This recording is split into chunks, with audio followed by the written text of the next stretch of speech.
Welcome, everyone, to the Universal Learning Series radio show. I'm your host, Sandy Andrew, where we discover the spiritual and scientific universe. Today's edition of the show, we will be discussing the new book, the NASA Conspiracies, with author Nick Redfern. The NASA Conspiracies reveals a different viewpoint of the space agency, in that behind the open face of NASA, there is a mysterious and darker side to the agency.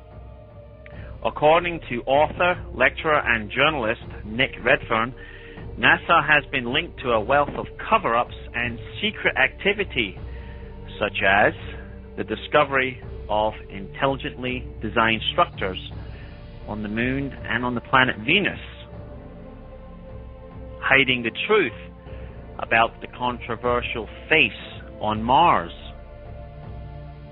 and withholding the facts on the famous UFO crash at Roswell, New Mexico in the summer of 1947. Denying that UFO claims made by former astronaut Edgar Mitchell, and secret technology programs which are far in advance of today's conventional rocketry.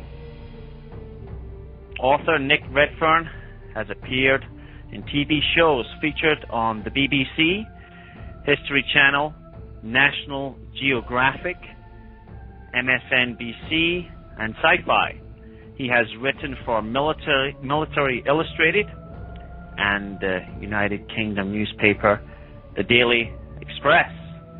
And let's welcome Nick Redfern to the Universal Learning Series radio show. Good evening, Nick. Hey, Sandy. Thanks for having me on the show. Thank you for joining us here. Sure. So, your new book, the NASA Conspiracies. Mm-hmm. So, let me ask you this: the common man in the street, man and woman, would say, "Well, I think NASA is a clean agency. I don't see anything wrong with them." When did you start investigating these claims and allegations that you have about NASA?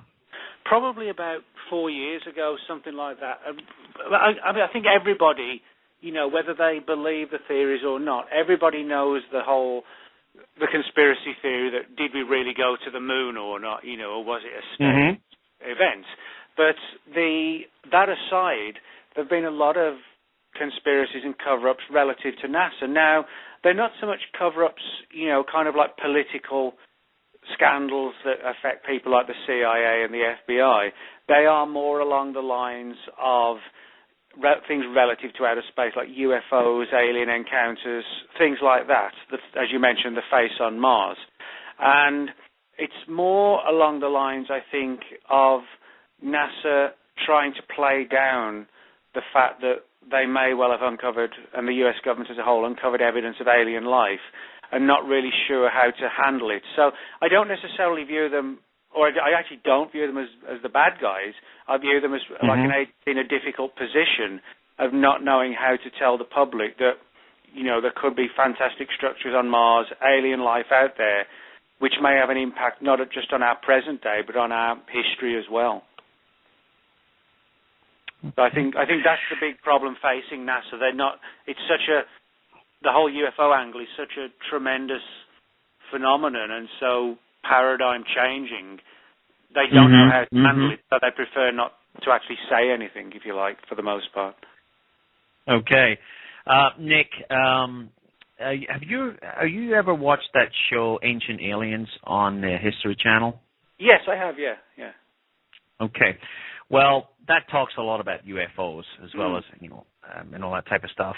And one of the things the repeating theme that keeps coming up is, how is modern day humankind going to handle the fact that we may be the aliens ourselves on planet Earth, or we may be the offspring of some genetically altered species, and that angels may be aliens, and so on and so forth.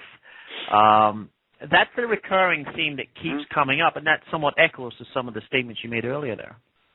Yeah, I think that's actually a very good point, Sandy. That and we can actually tie this in with the face on Mars in terms of our history, and when you talk about stories about angels in the past and things like that. I mean, the face on Mars, for people who aren't aware of it, is this huge structure that stares sort of eerily upwards from an area of Mars called Cydonia. And it was actually found back in the mid-1970s by one of NASA's probes, unmanned probes to Mars. And NASA's view, they don't actually ignore or deny talking about the face of Mars. They just say, in their opinion, it's the equivalent of people seeing like faces in clouds. People are seeing something that resembles something they can relate to, and so they assume that's what it is.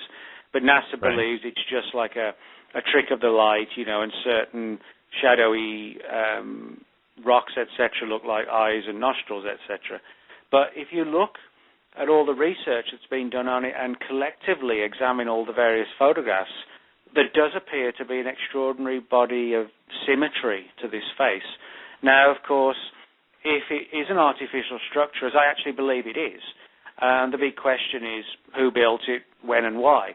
And there's no doubt that, today Mars doesn't have a viable atmosphere at all. But there is evidence on Mars of erosion, which looks very much like shorelines of vast lakes and even oceans.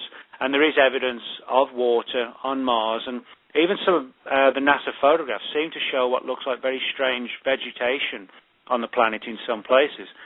So the idea that if that's still around today and survived in a harsh environment, it's entirely possible, perhaps, 500,000 years ago, which some people have suggested could be the age of the Sphinx, the face of Mars, that it could have been built that long ago. Now, people say, well, what happened to the Martians?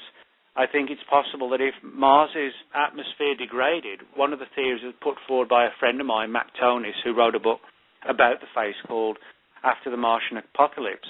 Mac hypothesized on the idea that perhaps if Mars faced some sort of cataclysmic destruction or the atmosphere began to fail for some reason, they constructed this face as sort of a last remnant of their civilization that would hopefully be seen by people from outer space. That's the important thing. It points upwards. It's not pointing outwards.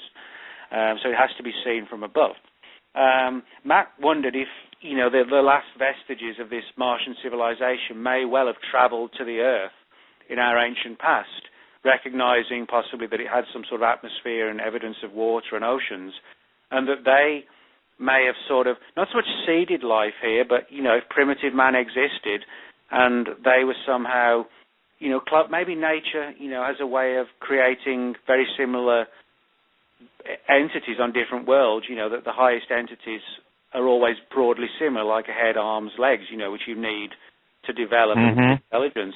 And he wondered if it was possible that, they did some sort of ancient form of gene splicing and that we're doing today, and that possibly, in some fashion, like you alluded to, we are the modern-day, I guess, descendants of ancient Martians that came here on some last-ditch mission when their planet was sort of spiraling out of control, etc., and actually seeded themselves here as a way to sort of ensure their survival, and that today, of course, all we have left are fragmentary legends of the gods coming down from the sky and teaching us, new technologies. And, if you look back into our history, you find that certain cultures like the Egyptians, the Mayans, the Incas, they did seem to spring up pretty much out of nowhere, where instead of steadily building up from like mud huts to pyramids, they seem to automatically just appear out of nowhere with highly advanced buildings and structures, etc.